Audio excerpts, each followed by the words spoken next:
Di tengah kehidupan kuliah ini, banyak dari kita yang sibuk dengan kegiatan masing-masing. Namun, beberapa lupa untuk menjaga pola hidup yang sehat.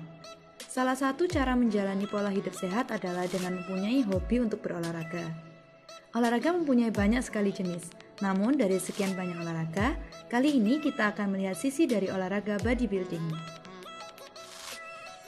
Koko, boleh perkenalan diri dulu? Namanya siapa, umurnya? Nama Koko Harjono, umur 40 tahun. Saya Sony, nama saya Sony. Saya juga 34 tahun. Nama saya dipanggil Vicky.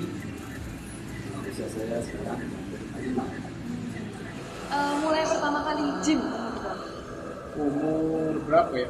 Kurang lebih 5 tahun lalu. 5 tahun lalu berarti umur 29 ya? Udah 5 tahun ya? Dari awal emang fokusnya di bodybuilding? Waktu pertama kali itu? Ya, pertama kali nge-gym di bodybuilding. Kenapa kok jadi bodybuilding? Karena sebelumnya saya memang olahraga lari ya. Terus saya pindah ke bodybuilding karena itu manfaatnya juga untuk membentuk badan. Goalnya untuk badan sedikit. Saya pertama kali nge-gym itu, ini kalau bicara masalah nge-gym, itu sudah lama sih. Dia sama kayak kalian. Terus saya masih kuliah sedang ya, cuma bervakum lama karena kerja, jadi saya tinggal nge-gym karena waktu itu nggak ada. Terus saya baru mulai lagi nanti tahun. Dari yang vakum itu ya? Iya, pas waktu itu sudah mulai lagi. Terus akhirnya setelah masuk 5 tahun itu kok memutuskan bodybuilding? Ya, kan baik. Kalau saya sih sebenarnya sih dari awalnya tuh untuk hanya untuk olahraga, yang penting sehat. Intinya itu tuh, kalau badan bagus itu bonus buat saya. Saya nggak ada, karena gue kan pikir nggak itu nggak usia juga kan lebih lama. Udah berapa lama gue emang nge-gym tuh? Nge-gym udah lebih 20 tahun.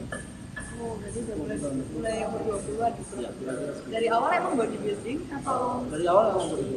kenapa kok milih bodybuilding? Jadi Koko tuh cari olahraga olahraga yang kita bisa lakukan individual.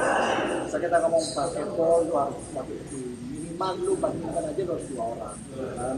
Jadi gue cari itu ya paling relevan ya ini ya dunia itu. Tapi kalau emang gym itu emang cuma bodybuilding aja atau sebenarnya ada banyak? Nah, gym itu kan isinya banyak. Ada bodybuilding, ada main fitness, ada tergantung tujuannya apa. Tapi itu nggak ke arah bodybuilding. Tujuannya sih memang untuk cari kesehatan. Akhirnya mengarahnya ke bodybuilding. Ya bodybuilding kalau badannya good looking gitu kan jadi lebih bonus. Kalau badannya good itu bonus.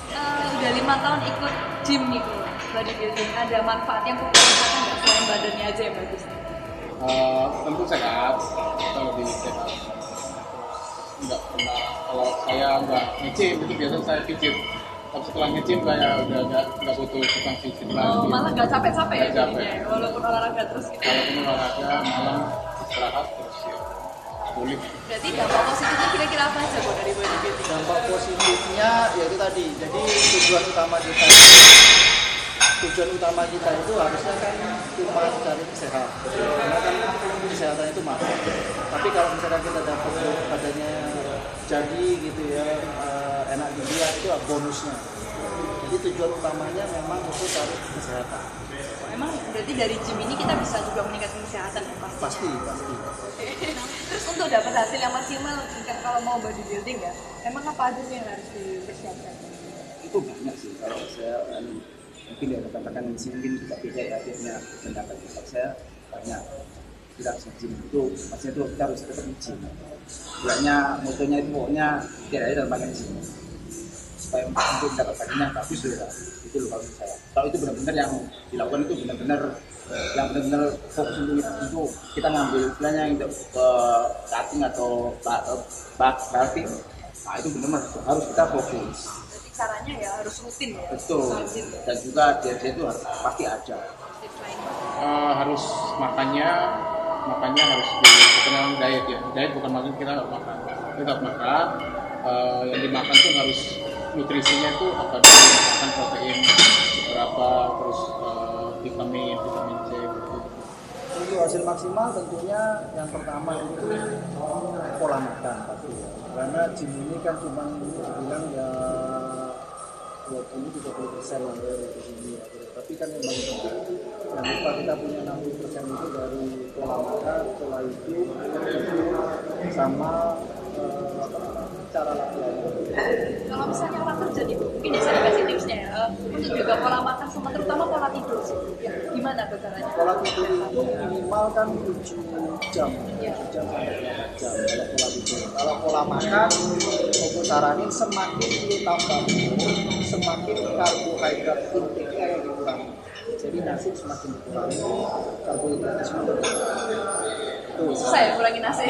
Susah sekali. Oke Bu. Terus tantangan terberat nih Kak selama menjalankan bodybuilding 5 tahun itu ada apa?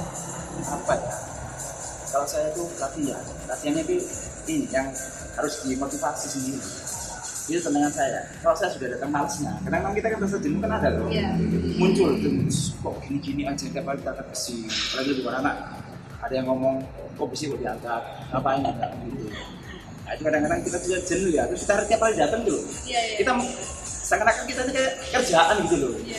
Kalau kita ada temen yang sama-sama punya motivasi untuk nge-gym, enak. Kita dimotivasi sama teman, ayo gym, itu enak. Saya lebih senang kayak gitu. Daripada saya berat motivasi sendiri sebabnya. Tantangan terberatnya tentu sakit, pain ya.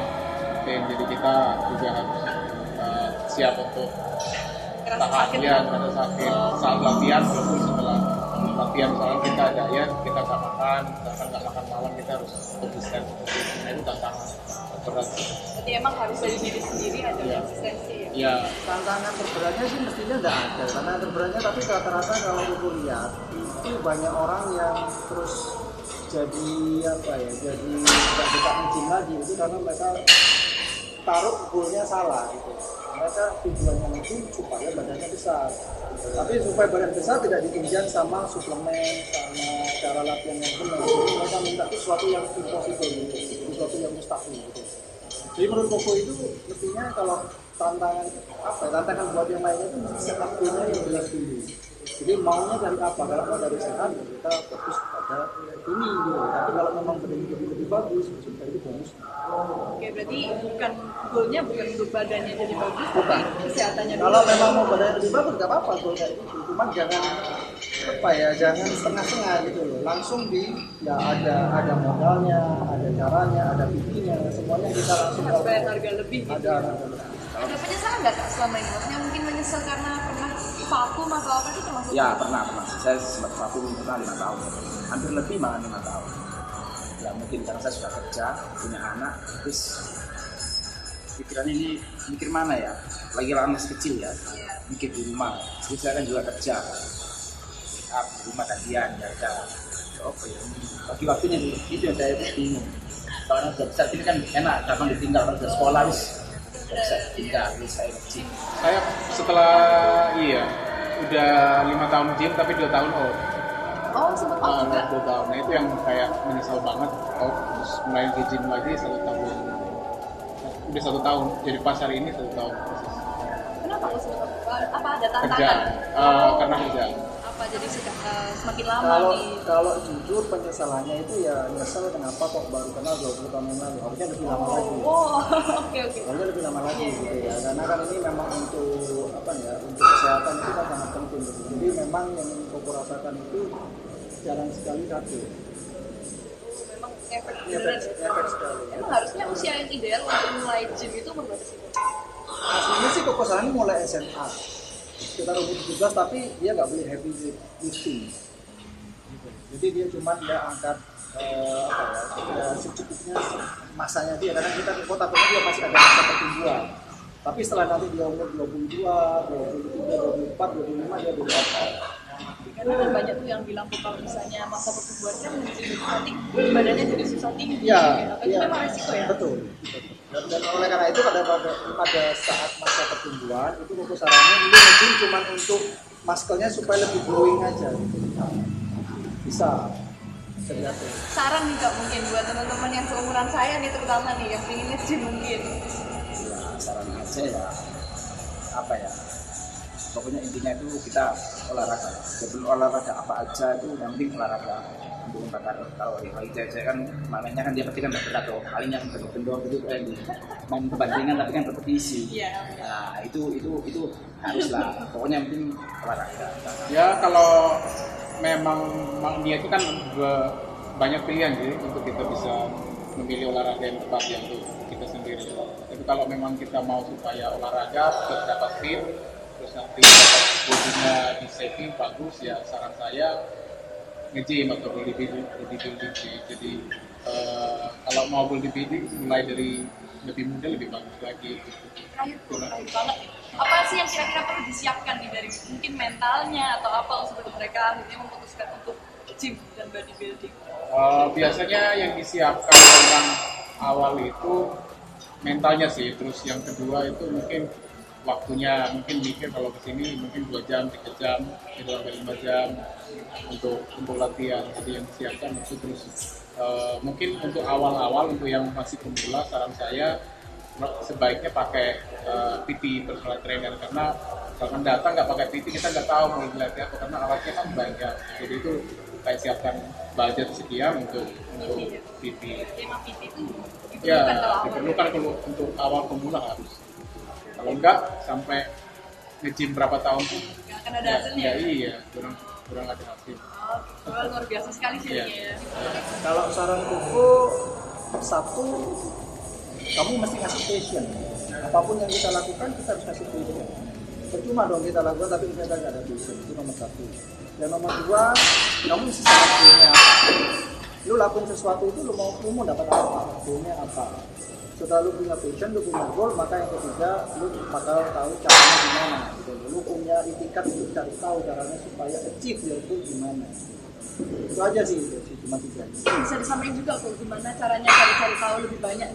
Ya, sekarang terus terang Koko sampai sekarang ini never ending learning. Artinya Koko terus berusaha cari bagaimana improve body metabolisme dan semuanya, dan itu Koko biasanya cari bukan ke dokter gitu. Sekarang kan Google, YouTube kan banyak gitu ya. Jadi kita bisa typing aja di YouTube nanti bisa lihat. Jadi emang harus aktif juga ya. Bisa Cara latihan pun kita harus ubah. Koko 20 tahun latihan Koko itu nggak semua gitu. Setelah beberapa stagnan kita mesti ubah cara latihan. Cara makan kita mesti ubah. Semuanya kita mesti lihat dan evaluasi. Jadi kita mesti juga lihat kemampuan diri kita sampai kemana. Betul. Intinya kalau misalkan kita lakukan ini kemudian goalnya tidak tercapai, kita mesti evaluasi. Kalau itu stuck gitu ya, kita mesti rubah. Bisa jadi pola makan, bisa jadi pola tidur, atau bisa jadi pola latihan.